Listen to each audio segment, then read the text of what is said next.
জাতীয় সংসদ নির্বাচন ও গণভোটে ভোট দিতে পোস্টাল ভোট বিডি মোবাইল অ্যাপে নিবন্ধন করা প্রবাসী ভোটারদের ৩,২৬,০২০টি পোস্টাল ব্যালট এরই মধ্যে দেশে এসে পৌঁছেছে।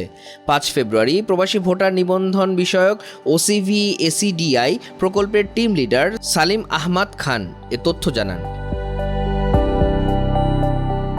সালিম আহমেদ খান বলেন, মোবাইল অ্যাপের মাধ্যমে নিবন্ধনকারীদের মধ্যে ৭,৬৬,৮৬২টি ব্যালট প্রবাসীদের কাছে পৌঁছেছে। এর মধ্যে ৫,২৪,৮৭৯ জন প্রবাসী ভোটার তাদের ব্যালট গ্রহণ করেছেন। ভোট দিয়েছেন ৪,৭২,৪১০ জন।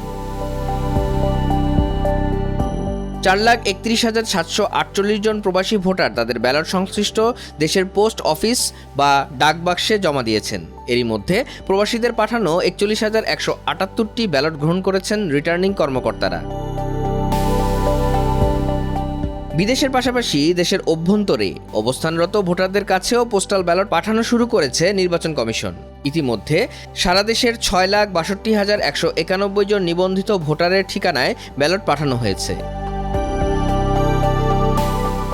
ইসির তথ্য অনুযায়ী দেশের অভ্যন্তরে ১,৭০,৯৮৯ জন ভোটার তাদের ব্যালট গ্রহণ করেছেন। এর মধ্যে ১,৩১,৬৯১ জন ভোটার ভোট দিয়েছেন।